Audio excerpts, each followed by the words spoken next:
Halo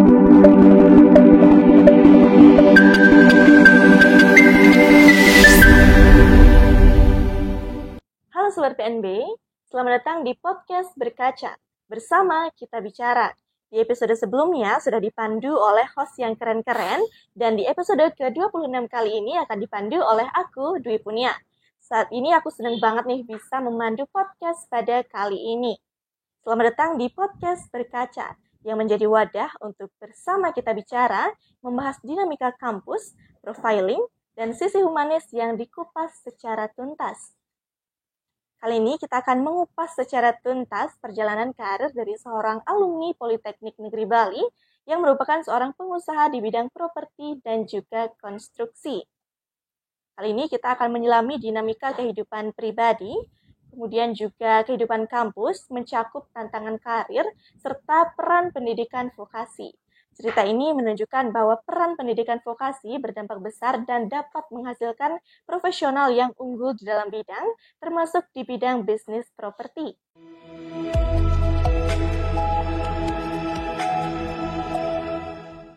Nah, saat ini kita sudah berada di kantor CV Kori Dewata Karya, di mana pemiliknya adalah seorang pengusaha di bidang properti dan konstruksi, sekaligus menjadi alumni dari Politeknik Negeri Bali tahun 2002. Langsung saja, selamat sore Pak Wayan. Selamat sore. Halo, apa kabarnya? Selamat sore Bun ya, kabar baik ya. Tengkara selalu baik, Selalu walaupun baik. saat ini cuacanya sedang berubah-ubah, kadang hujan, kadang panas, gitu ya Pak Yan. Oke, saya lumayan tertarik nih untuk bahasan kali ini karena membahas tentang dunia properti yang lagi marak-maraknya di Bali. Nah, mungkin bisa diceritakan mulai dari perkenalan diri Pak Yan terlebih dahulu, Pak Yan. Pak Wayan namanya Wayan Agus Parwita. Sering disebutnya Pak Wayan.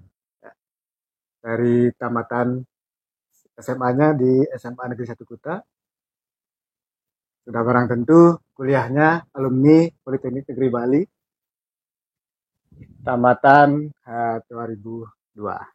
Di jurusan apa, Pak? Jurusan pariwisata, bidang studinya Diploma 3 Perhotelan. Oke, ini nih yang menarik Pak Yan dan ingin punya suami lebih dalam. Jurusannya pariwisata, namun bidang usahanya di bidang properti. Mungkin bisa diceritakan sedikit bagaimana sih kegiatannya Pak Yan sebelum menjadi mahasiswa dan saat menjadi mahasiswa, Pak Yan? Ya, sebelum jadi mahasiswa, Pak Yan dari SMA sih sebenarnya sudah. SMA bisa sambil bekerja waktu itu. Pak Yan bekerja membantu orang tua jualan souvenir. Nah, terus di selama kuliah itu, karena jurusan di perhotelan, Pak Yan banyak mengambil daily worker. Daily worker di bidang perhotelan. Di bidang hotelan. Terutama hotel-hotel yang dekat kampus itu di Jimbaran, kan banyak hotel-hotel yang besar-besar itu waktu itu. Kita banyak sambil kuliah, kita mengambil daily worker. Ya. Kalau boleh tahu, apa sih motivasi Pak Yan untuk memilih jurusan pariwisata sebagai awal pijakan karir Pak Yan nih? Nah, di sini sebenarnya sedikit agak kalau keinginan sih sebenarnya menjadi insinyur, ngambil jurusan teknik sipil. Makanya waktu SMA sebenarnya jurusan ada 2 kemarin kan di SMA kan ada waktu itu ada IPA sama IPS ya.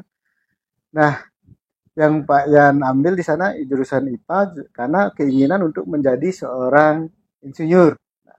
Nah, menjadi kontraktor membuat bangunan. Gitu. Tapi orang tua waktu itu tempat diskusi dia sarankan mencari jurusan yang dapat kerja lebih cepat karena di Bali khususnya pada tahun itu sudah barang tentu industri perhotelan waktu itu sangat pesat. Terus Bapak sarankan mengambil jurusan diploma perhotelan biar bisa kerja. Lulusnya langsung kerja ya Pak Yan. Jadi langsung setelah lulus bisa langsung mendapatkan pekerjaan. Betul banget ya seperti itu. Oke, karena Pak Yan memilih jurusan pariwisata, bisa diceritakan nggak apa sih pengalaman Pak Yan selama kuliah di Politeknik Negeri Bali jurusan pariwisata? Pertama kali waktu kuliah itu sedikit shock sebenarnya. Dalam artian karena di SMA jurus terang Oke, saja bahasa Inggrisnya tidak begitu bagus.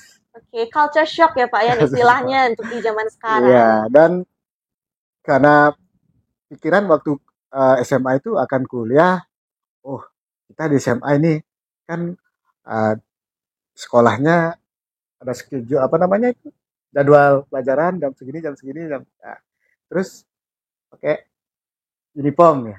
Kalau di SMA kita pakai uniform nih. Betul Pak Yan, pakai Nah, seragam. pikiran maunya nanti kuliah itu pakaian bebas, bisa kalau ya rambut agak sedikit gondrong atau seperti apa. Nah, masuk di Politeknik Negeri Bali, di sana oh kita dapat uniform juga dan kalau mata kuliah itu apa ya kak paket ya namanya, artinya Sistem paketan sistem Pak Yan. paketan ya.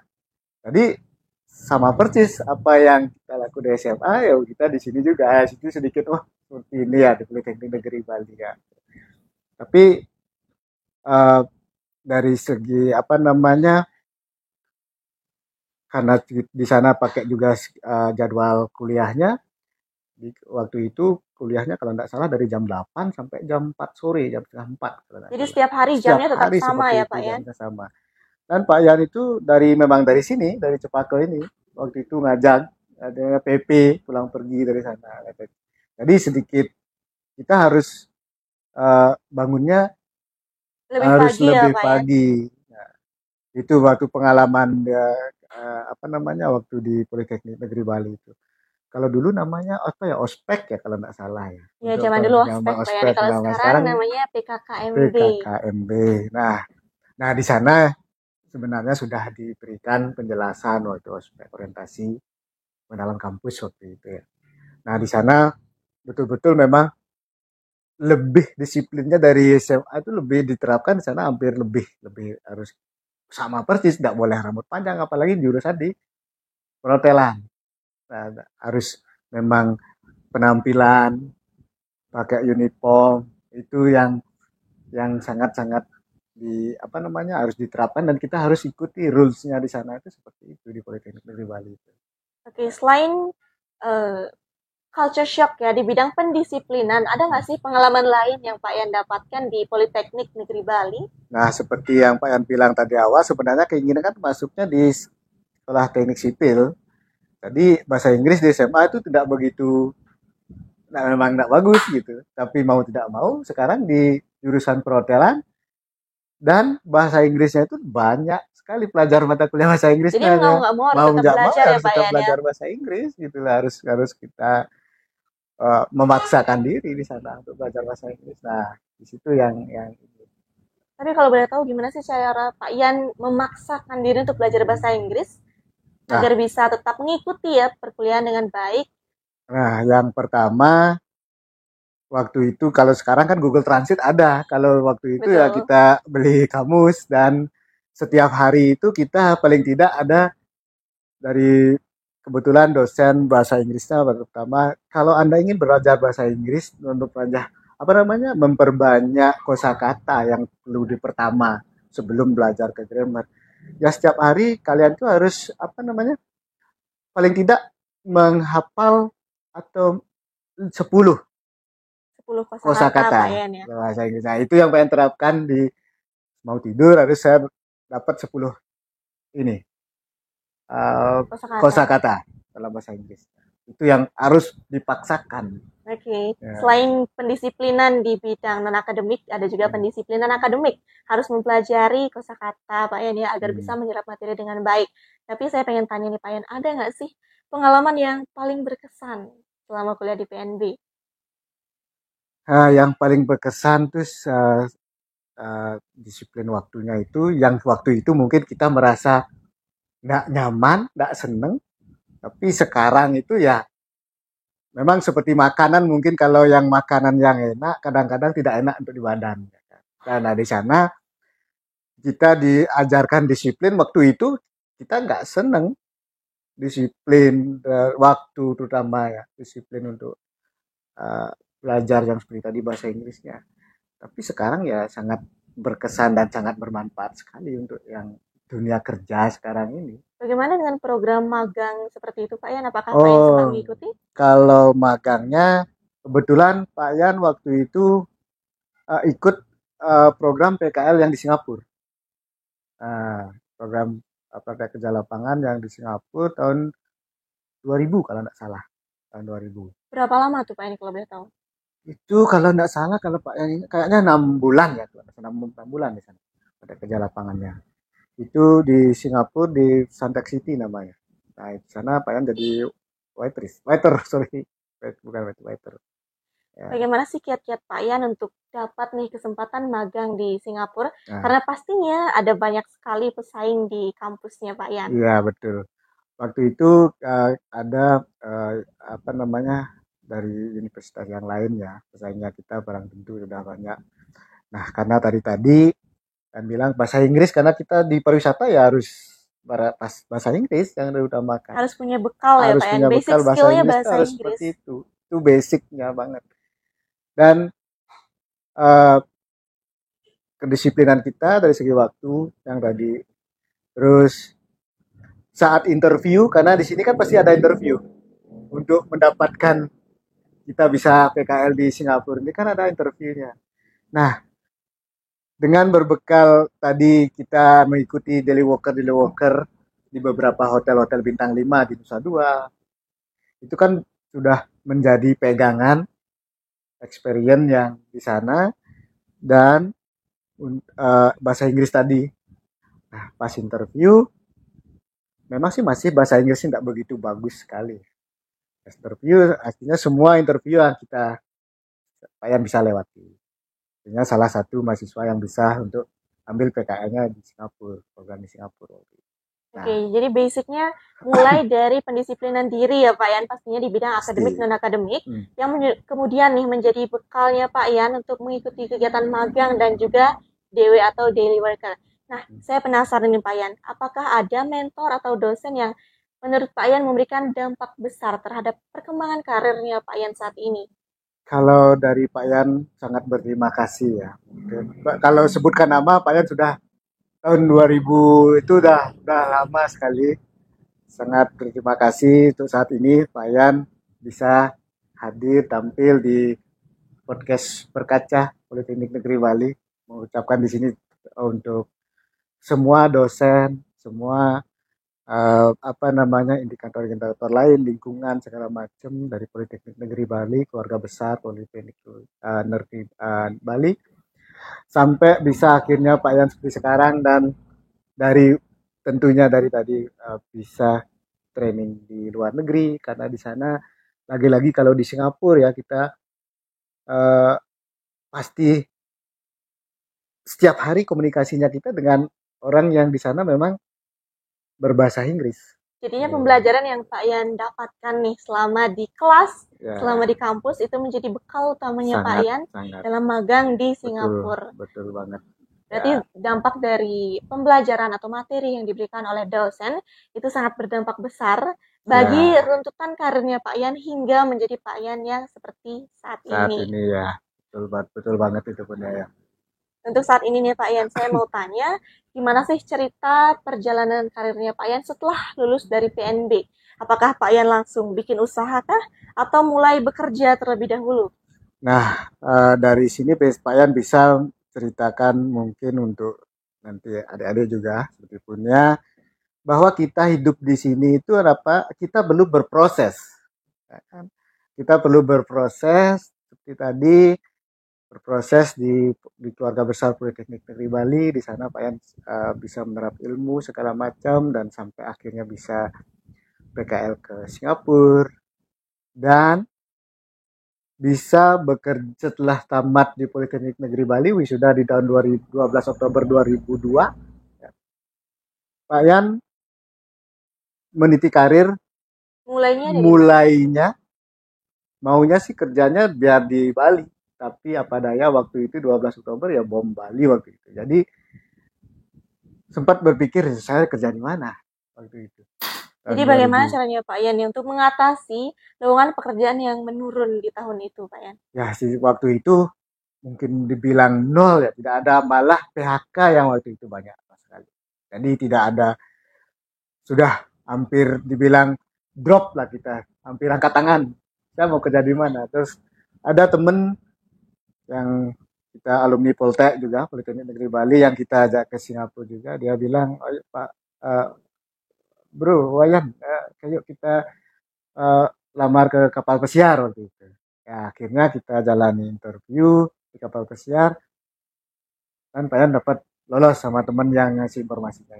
Kita bertujuh dari Politeknik Negeri Bali waktu itu. Oke, Dapat jadi seleksi. kalau yang seperti kita ketahui ya dari dulu sampai sekarang, Hmm. yang namanya masuk kapal pesiar itu pasti gampang-gampang susah, tapi banyak kan susahnya Pak Yan.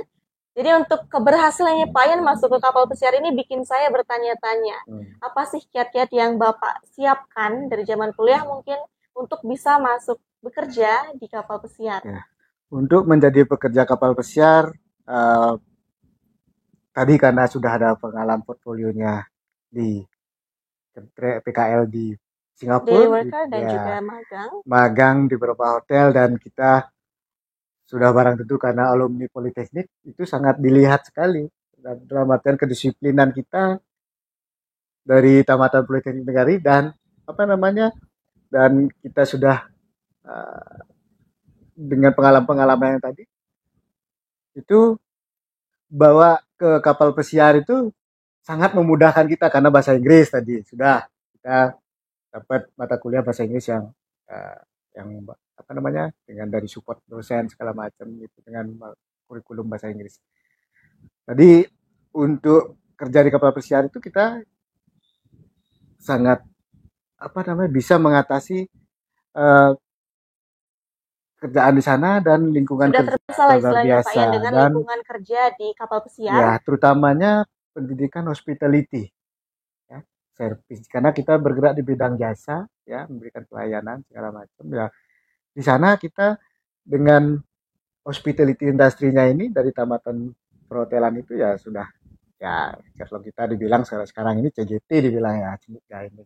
Berarti dengan Ya, privilege dari Politeknik Negeri betul, Bali yang memang betul, sudah diketahui memang ya, berkualitas ya oleh orang di dalam Bali dan juga luar Bali, sehingga itu memudahkan Pak Ian untuk bekerja di kapal pesiar dan pastinya disokong oleh pengalaman atau portfolio DW dan juga ya. magang yang tentunya Bapak dapatkan di Politeknik Negeri Bali juga. Itu tadi sudah ada pengalaman kerjanya Pak Ian nih di kapal pesiar. Tapi untuk karir sebagai pengusahanya sendiri, Ya. bagaimana sih ceritanya? Nah, ini ceritanya sebenarnya panjang, tapi Pak ringkas saja sedikit di sini. Dalam pekerjaan di kapal pesiar itu kan kita dikontrak selama 8 bulan. 8 bulan itu kita tidak ada namanya libur. Nah, liburnya kita selama kapal pesiar itu kita vacation selama 3 bulan di sini. Balik ke rumah. Mungkin selama kita vacation 3 bulan itu, selama 2 minggu mungkin kita excited banget ya, namanya kerja di sana 8 bulan dan kembali ke rumah. Pastinya ingin melepaskan rasa lelah Ya, ya, terus tapi setelah 2 minggu itu merasa sedikit bosan lah. karena sudah terbiasa di kapal pesiar Dengan selalu bekerja. bekerja. Nah, di situ saya memutuskan untuk ambil mobil untuk jadi tour driver, guide freelance lah. Nah, di sana akhirnya ketemu sama Su namanya, sampai sekarang menjadi partner bisnis. Di sana ketemu dia karena kita terbiasa kerja bahasa apa namanya dengan bahasa Inggrisnya kita. Dia nanya, "Oh, bahasa Inggrisnya kamu bagus gini-gini." Nah, langsung menjadi kita apa namanya Bekerja bekerja sama ya dalam sama. Dia proyek. memutuskan untuk membuat suatu villa di Bali.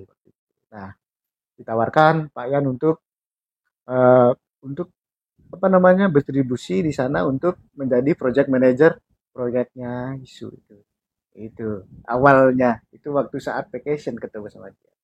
Oke, jadi secara nggak langsung nih Pak Yan sudah di-hire untuk menjadi seorang project manager Ya. yang berhubungan dengan kegiatan teknik sipil yang Pak Yan inginkan beberapa tahun Ya, sebelumnya. oh iya betul banget itu, karena waktu itu uh, sudah barang tentu yang menjadi modal utama adalah bahasa Inggrisnya. Dari bahasa Inggris sampai waktu itu Pak Yan memutuskan untuk menunda keberangkatan dulu. Tidak jadi berangkat untuk apa namanya kembali ke kapal pesiar. Karena ditawarkan untuk menjadi penerjemah atau menjadi dan sekaligus menjadi project manager untuk menengahi antara Su sebagai seorang klien dengan kontraktor dan arsiteknya waktu itu. Nah, Pak Yan menjadi project manager sebagai translator di sana. Dari kegiatan project manager itu Pak Yan, pastinya ada tawaran-tawaran lain. Dan saya pengen tahu nih, bagaimana sih ceritanya bisa berdiri TV Koridewata Karya itu? Project yang pertama dengan Su itu Astungkara berjalan dengan sangat lancar banget. Beliau sangat puas dengan hasil yang dari organize-nya Pak Yan sebagai project manager waktu itu. Dan dia barang tentu sudah banyak teman yang dari Australia. Waktu itu ada temennya juga yang ingin membuat suatu proyek yang wilayah yang berikutnya. Jadinya Su merekomendasikan Pak Yan untuk Pak menjadi Yan. project manager. Betul banget. Nah, di sana Pak Yan memutuskan untuk membuat perusahaan konstruksi sendiri. Nah, di tahun 2018 itulah terbentuk CP Koridewata Karya. Apakah dari 2018 ataukah memang dari tahun-tahun sebelumnya berdiri namun belum ada nama resminya, Pak? Ya. Kalau sebelumnya itu masih personal. Okay. Dari 2010 awalnya itu yang pertama sekali. Su itu buat pilanya 2010. Yang proyek sebelum 2000 berdiri CP Koridewata Karya ini ada proyek-proyek personal. Kalau personal itu kita cuma relasinya dari walk by mouth biasanya, dari teman ke temannya Su aja. Itu hampir akhirnya Pak Yan dari proyek Su itu udah pertama dan Pak Yan tidak balik menandatangani lagi kontrak untuk balik ke Kepala Pesiar. Karena sudah ada tawaran yang why not we take. Dan akhirnya menyebabkan berdirinya CV Koridewata Karya. Betul, untuk selanjutnya nih Pak Yan, saya juga mau tahu bagaimana sih cerita berdirinya perusahaan-perusahaan lain di bidang villa rentalnya Pak Yan juga dan lain sebagainya. Saat ini Pak Yan ada beberapa anak perusahaan yang berdiri setelah CP Koridewata Karya sebagai konstruksi. Di sana ada partner yang menjadi untuk arsitekturnya, dan dari pekerjaan itu sudah Pak Yan maunya dalam satu circle ya. Artinya one stop shopping kliennya ini. Di sini ada perencanaan dari perencanaan arsitektur. Setelah itu kita sebagai kontraktor membangunnya. Setelah itu Pak Yan mendirikan agent properti yang memasarkan nanti villa-villa yang kita bangun. Termasuk villa manajemen yang sebagai marketing untuk villa rental. Jadi ke klien itu kita bisa dari perencanaan, pelaksanaan sampai marketingnya, investasi yang kontinu lah. Semuanya dalam satu lingkaran ya. Oke, jadinya dalam satu lingkaran itu sudah ada kontraktor yang membangun villanya, ada juga villa rental atau residence-nya Pak Yan. Selain itu juga ada agent properti yang bertugas untuk memasarkan dan sebagai penunjang kenyamanan dari pelanggan atau tamunya Pak Yan juga mendirikan kafe. Itu menurut punya itu inovatif banget Pak Yan dan sangat. Pak Yan jelaskan sedikit sana karena basicnya Pak Yan kan di hospitality industry itu jurusan perwisata perhotelan yang tadi itu. Nah, barang tentu hospitality-nya ini Pak Yan sangat kuasai di sini. Nah, konstruksinya Pak Yan sudah bisa sebagai belajar di sana sebagai kontraktor, sebagai pelaksanaan untuk membuat villa, sampai mendirikan agent villa manajemen yang memanage villanya itu sendiri. Nah, dari situ pasti tamu yang menginap di villa-villa itu pasti memerlukan makan, ya kan? Ya, dari sana kan melihat peluang bisnisnya itu dan dirikan kafe, dirikan restoran di sekitar lingkungan villa yang Pak Yan bangun itu. Nah itu jadi bisnisnya itu Pak Yan sekarang berkembang, ada bisnis restoran juga. Karena ada villa rental tadi, ada beberapa villa yang Pak Yan punya. Kalau bagi Pak Yan sendiri nih, apa sih tantangan yang Pak Yan hadapi selama memulai karirnya Pak Yan dari nol sampai sekarang Pak Yan? Tantangannya setelah itu pasti sangat banyak sekali ya. Terutama yang pertama tadi karena dari background dari graduate pendidikan itu kan tamatannya pariwisata. Tapi di sini Payan menjadi sebagai kontraktor. Jadi tantangannya di bidang kompetensi yang dikuasai Pak Ian. Ya, di sana ini bukan skillnya Payan, tapi di sini tantangannya sangat sangat challenges banget. Ya. Yang modalnya itu adalah cuman bahasa, tapi dengan kemauan untuk belajar sudah barang tentu dari mengorganize proyek yang pertama itu Payan belajar sangat sangat luar biasa banyak di sana. Disupport dari Bu Su Kaming itu memang kliennya partnernya Pak Yan itu memang dia banyak tahu di bidang properti dia di bidang properti. Di sini Pak Yan menguasai itu adalah manajemennya ya dari segi bisnis. Tapi Pak Yan di sini uh, meng-hire orang yang memang skillnya di sana untuk mengatasi karena ketidakmampuannya Pak Yan secara teknisnya. Nah, itu yang Pak Yan tantangan yang pertama itu yang sangat Pak Yan menjadi beban pertama itu adalah untuk mulai usaha untuk menjadi seorang kontraktor itu adalah peran tentu itu kita karena teknisnya kita nggak tahu. Ini lumayan setuju sih Pak Ian, karena untuk perusahaan kontraktor itu pasti biasanya memerlukan seorang yang kompeten di bidangnya. Namun dengan bantuan dari pembekalan materi yang Bapak dapatkan, Bapak bisa menjalin kepercayaan dari pelanggan dengan cara komunikasi yang baik, cara menyampaikan pesan atau komunikasi yang baik dengan para pelanggan dan juga tamunya Pak Ian, sehingga terjadinya loyal customer dan jadinya lebih berkembang ya Pak Ian perusahaannya Pak Ian karena sudah ada customer atau pelanggan-pelanggan yang sudah percaya dengan kualitas dari pelayanan usaha Pak Ian. Ya, di sini mungkin dari apa namanya public trust yang Pak Ian bangun itu sudah barang tentu skillnya tuh dari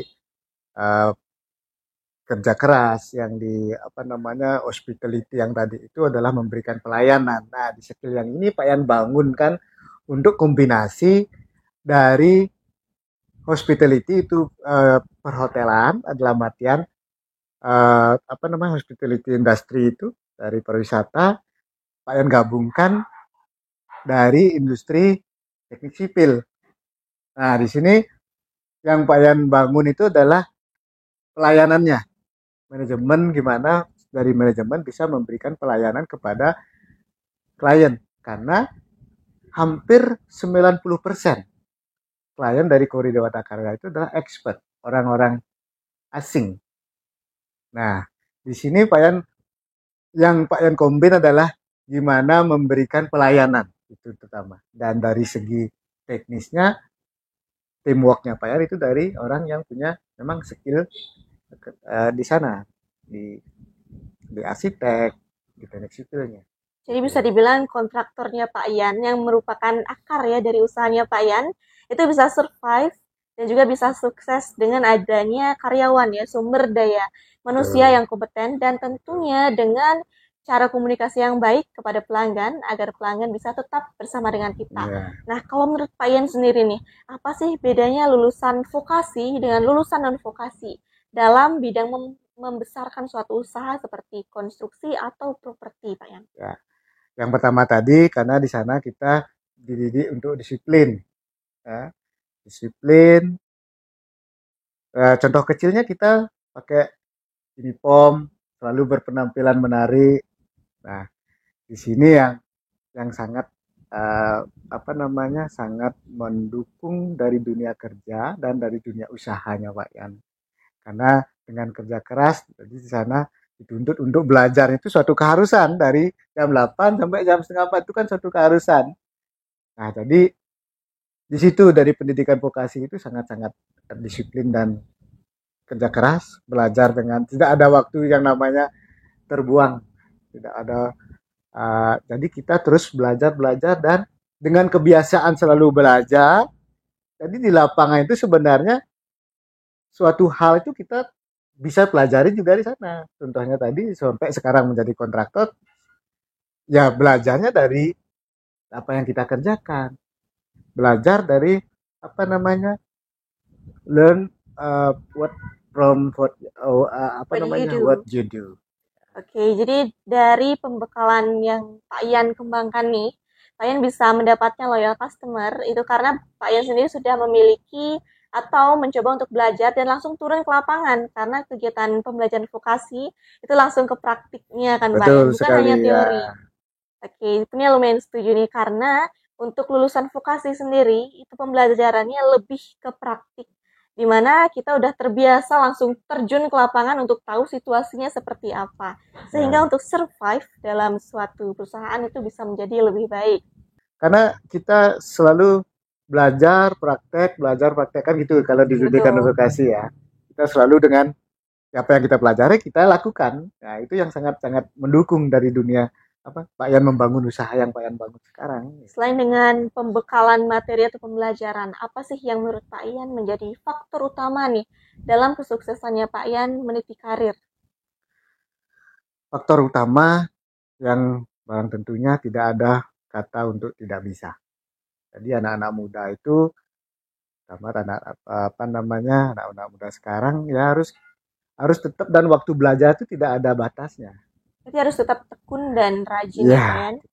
tekun apa yang dilakukan itu harus apa namanya selalu berpikir positif walaupun tantangan suatu yang bisa dilakukan pasti tidak akan berhasil atau kita coba lagi. Betul, dengan banyaknya tantangan yang kita coba dan bisa kita selesaikan, Hmm. itu akan menambah pengetahuan kita tentang cara menyelesaikan suatu masalah ya Pak Yan. Kalau untuk momen terberat nih Pak Yan, selama meniti karir yang dari nol sampai sekarang, ada nggak sih momen-momen terberat yang sampai menguji mental Pak Yan dan bagaimana sih cara Pak Hmm. Yan mengatasi hal itu? Yang paling berat kalau kita namanya usaha dari kontraktor terutama kliennya kita kan orang asing ya karena Betul, standarnya dia itu adalah kalau dibilang sangat tinggi. menyesuaikan dengan standar luar negeri ya Pak Iya, Yan. standarnya kita itu di sini eh, apa namanya SDM-nya kita terutama buruh dan tenaganya itu mungkin kalau di sana dia di luar negeri orang yang kalau di konstruksi misalkan ini mau pasang tembok ya memang tugasnya memang nembok aja buat tembok atau pasang lantai ini pasang ubin itu ya pasang itu aja. Kalau di sini kita belum bisa seperti itu. Kadang-kadang tenaganya itu dia otodidak ya. Kalau di sana memang memang punya skillnya masing-masing. Kalau dibilang carpenter namanya orang tukang kayu, di sana dia memang memang kerjanya dan alat-alatnya sangat mendukung banget, alat-alatnya sangat mendukung. Nah, jadi itu tantangannya Pak Yan tuh sangat di sana, terutama standarnya mereka yang dibawa di sini. Nah, gimana kita bisa harus paling tidak standarnya dia di atas seperti ini, kita paling tidak bisa setengahnya. Itu sudah sebenarnya sudah ini apa namanya sangat bagus karena dari pengalaman Pak Yan sempat melihat juga kontraksinya di sana yang di luar negeri ya dia memang betul-betul karena alatnya juga sangat mendukung. Gitu. Jadi Itu yang dari dari standar luar negeri standarnya ya Pak itu Yan yang ya. jadi tantangan banget kan jadi gini. Karena kalau kita tidak bisa mencapai apa yang dia inginkan itu, waduh komplainnya itu luar biasa. Komplainnya tamu itu sangat apa namanya klien itu sangat luar biasa. Tapi lagi-lagi karena kita uh, di sinilah pengen mengkombinasikan dari hospitality industry yang pengen pelajari di Politeknik Negeri Bali itu memenangan gimana bisa mengatasi atau menangani dengan komunikasi yang baik dengan klien biar mendapatkan suatu solusi apa yang menjadi apa namanya dari permasalahan yang dia komplainkan tadi untuk mencarikan solusinya. Nah ini kan kita perlu gimana kita bisa bicara dengan polite, ya itu yang di pariwisata itu kan suatu keharusan memberikan pelayanan jasa soalnya seperti itu. Nah di sini yang menjadi pegangan Pak Yan untuk uh, apa namanya untuk mengatasi komplain dari klien-klien Pak Yannya itu. Jadi masalah terberatnya Pak Ian nih ya untuk selama karirnya ini adalah komplainan pelanggan, karena biasanya Ya, untuk perspektif dari tamu itu sendiri atau dari customer itu adalah menyamakan standar luar negeri dengan standar dalam negeri. ya, Kalau luar negeri mereka akan fokus dengan satu bidang pekerjaan, kalau pemasangan wall, ya, eh, dinding, lantai juga lantai gitu. Sedangkan untuk di Indonesia tuh harus semuanya bisa, sehingga ya semua kualitasnya bisa. berbeda. Dan disinilah perlu adanya komunikasi yang baik untuk memberitahu tamu nih tentang perbedaan Ya, standar tersebut. Nah, kalau udah banyak nih komplainan pelanggan, Pak Ian harus menjelaskan satu persatu kepada para pelanggan sehingga menyita waktunya Pak Ian. Pertanyaan saya nih, gimana sih cara Bapak menyeimbangkan nih waktu bekerja dengan waktu kehidupan pribadi Pak Ian? Kak Payan sekarang sudah apa namanya dari perjalanan kalau CP yang kita bentuk sebelum dari personal personal kontraktor ya dari 2010 itu sampai 2018 itu kan sudah membentuk CP Kurin Dewata Karya. Sudah barang tentu di sini kita ada struktur dari organisasi, dari struktur manajemen yang kita punya. Jadi dari sana apa namanya untuk pekerjaan kita sudah terorganisasi, terstruktur ya di sana. Kalau Payan untuk keluarga, kalau pekerjaannya Payan itu dari Senin sampai Jumat aja. Jadi weekday aja bekerjanya. Weekday ya. Dan weekend itu Weekend dikhususkan kita untuk sudah keluarga untuk saja. keluarga, biar ada juga waktu dengan keluarga seperti itu. Tapi terkadang nih Pak Ian, di weekend saat Pak Ian sedang beristirahat, pastinya akan ada terus nih komplainan dari customer yang tidak mengenal waktu dong pastinya. Gimana sih cara Pak Ian menangani komplainan yang masuk ke HP Eh, atau sosial media?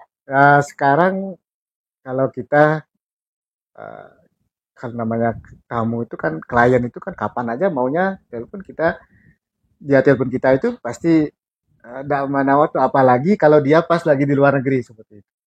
Nah, kita udah siasati di situ dengan ada apa namanya nomor untuk customer service. Nah, Oke, jadi ya, nggak langsung jadi ke tidak nomornya langsung Pak ke Ian. nomornya klien lagi. Bisa Karena juga dengan nomor ke manajer terlebih ya dahulu Pak Ian ya. kalau untuk jam kerjanya itu memang ke langsung ke manajer atau project-project manajernya timnya Pak Yan itu.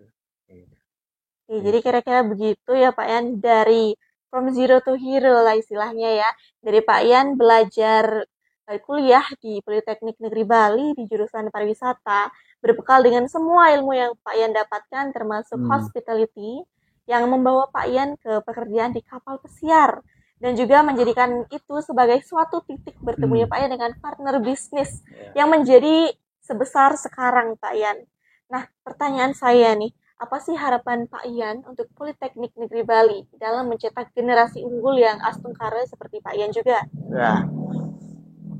Harapannya Pak Yan untuk uh, mahasiswa-mahasiswa yang masih belajar sekarang di Politeknik Negeri Bali, seperti pengalamannya Pak Yan, seperti Pak Yan bilang tadi, jangan sampai menyesal nanti.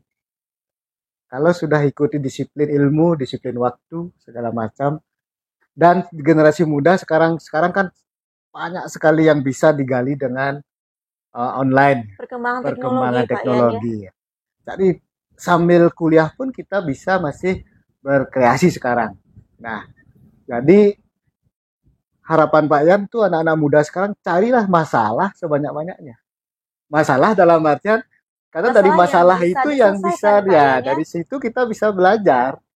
Karena kalau uh, dari apalagi sekarang politeknik supaya dengar karena apa namanya kegiatan-kegiatan di luar gini itu banyak sekali. Banyak sekali Pak Ian, Ya, contohnya ada magang studi independen ya bersertifikat. karena kita banyak sekali uh, alumni politeknik juga di kita kerja Betul. dalam teamworknya kita sekarang Dan itu juga bayan dengar program itu banyak banget yang wah itu keren keren banget sekarang apa politekniknya bisa banyak sekali ada kegiatan-kegiatan di luar ini. Nah, itu bagus karena di sana bisa mengembangkan kreativitas ya. Makanya seperti tadi umur-umuran segini ya cari dulu masalah-masalah yang sebanyak-banyaknya. Dengan catatannya Payan juga untuk sekarang anak-anak itu kalau bisa karena Payan banyak bergaul dengan orang asing ya. Kenapa dia itu waktu masih remaja apa namanya sekarang masih masih kuliah gini lah. Dia itu uh, mencari dunia lain, dalam artian bukan di negaranya. Dia keluar, tapi sekarang kan ada yang dengar mahasiswa pertukaran pelajar segala macam, itu bagus banget itu untuk mencari di sana seperti apa. Nah itu contoh kecilnya, mungkin uh, mencari pengalaman dari sana, melihat apa yang nanti kedepannya saya ambil.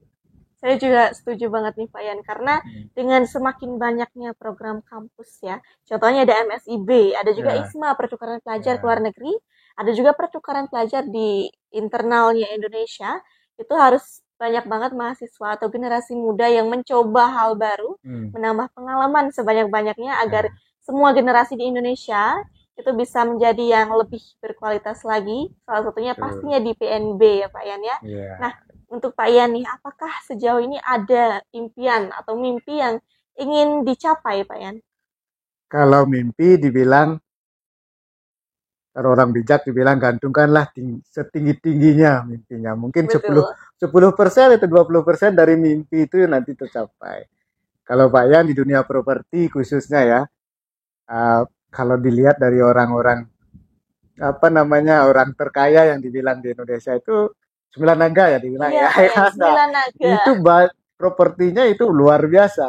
Pak Yan mungkin bisa menggantungkan cita-citanya atau impiannya seperti itu. Astungkaro mudah-mudahan bisa tercapai dari sekian persennya dari yang beliau yang hebat-hebat itu. Nah, dari segi mungkin kedisiplinan lagi, manajemen segala macam ya, itu yang Pak Yan masih perlu, Pak Yan masih masih kembangkan gimana membuat teamworknya Pak Yan itu bekerja komunikasinya dengan baik. Jadi membuat suatu perusahaan yang punya apa namanya, dedikasi dan motivasi yang kedepannya yang lebih, yang terus berinovasi seperti Betul, itu. karena untuk perkembangan perusahaan yang semakin besar itu dibutuhkan fondasi yang kuat terlebih dahulu. Ya, Contohnya betul. tim yang solid, kemudian struktur organisasi yang jelas, kegiatan yang terstruktur, dan juga kerjasama yang baik, Pak Ian. Nah, untuk Pak Ian, sebagai seorang pebisnis profesional sekaligus sebagai seorang alumni PNB, Pak Ian ingin dikenang sebagai orang yang seperti apa sih? Pak Yan nanti kalau bisa mewujudkan impinya Pak Yan seperti tadi, Pak Yan selalu dari segi properti ini memberikan sesuatu yang bermanfaat dan berbeda. Konsep yang Pak Yan selalu pegang itu adalah konsepnya yang kita punya, yang Trihita Karana itu. Jadi properti khususnya yang Pak Yan Kori Dewata Karya ini, dia propertinya itu ke hampir, proyek yang kita lakukan adalah pembuatan villa. Nah, konsep Trihita Karana yang Pak Yan kembangkan, apa namanya, yang Pak Yan Implementasikan. implementasikan ke villa itu adalah antara gimana pembangunan itu kita tidak merusak lingkungan, kearifan lokal. Nah, di sini ruang terbuka hijau, Pak Yan tidak, di sini villanya desainnya kebanyakan kita kombinasi antara Balinese stylenya dengan modern style. Jadi yang di kita apa namanya kembangkan di sini seperti tadi, gimana kita mengatur tata ruang biar ada ruang hijaunya, gimana kita dengan apa namanya yang disebut dengan, Agar tetap berkesinambungan ya Pak Ian dengan ya, alam. dengan alam itu, pelemahan ya dibilangnya di sana, hubungannya kita dengan alam, dengan manusianya, gimana kita membangun teamwork karena karyawannya merasa nyaman, enak juga, dan tamu-tamu yang tinggal stay di sana itu nyaman. Ya, dari itu, dan kita juga dengan beliau Tuhan ciptaannya itu dengan sungai, view yang kita, apa namanya, villa yang menghadap ke sungai, ke laut, kemana itu kita harus tetap jaga itu ciptaan universe, apa namanya, dari Tuhan itu sendiri. Kita Betul, itu jadi nanti itu konsep Trihita Karana itu luar biasa betul. bagusnya. Jadi intinya Pak Ian ingin dikenang sebagai seseorang pebisnis ya yang tidak merusak lingkungan, tapi Kearifan lokal kita jaga, itu selalu kita harus jaga kearifan lokal, lingkungan itu ya, kita tapi jaga. memanfaatkan ya sumber daya alam yang ada Ya, dengan cara betul. membangun yang tetap berlandaskan dengan unsur Nah, Trihita Karana agar terjadinya sistem bisnis yang tetap aman betul. untuk lingkungan dan juga untuk Tuhan dan juga untuk Ya, manusia yang lain ya Pak Ian. Nah, selanjutnya nih Pak Yan, pastinya akan banyak di luar sana generasi muda yang ingin punya bisnis properti juga seperti Pak Yan. Apakah Pak Yan punya pesan inspiratif nih untuk mereka? Pesan inspiratifnya Pak Yan, I can, but we can. Wow, I can't but we can. Apa Ya. itu Pak Yan? Itu menunjukkan bahwa sebagai pengusaha, khususnya sebagai pengusaha properti ya, kita tidak, Pak Yan itu tidak mungkin akan bisa Berdiri sendiri berdiri ya. sendiri.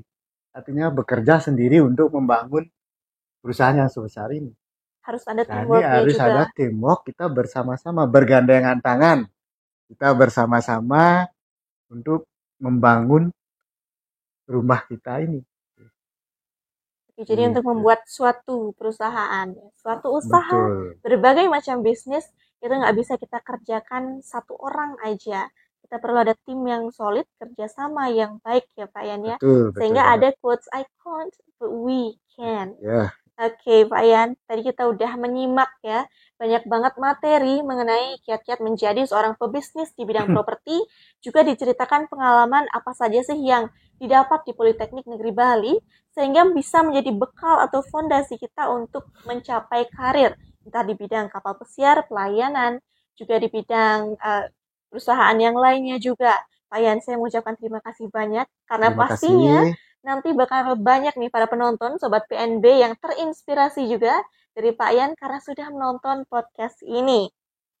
Nah, untuk teman-teman Sobat PNB, jangan lupa tetap subscribe di channel YouTube kita dan selalu nantikan podcast-podcast kita karena akan selalu ada podcast-podcast yang inspiratif dan menarik dan tentunya akan menambah pengetahuan kalian.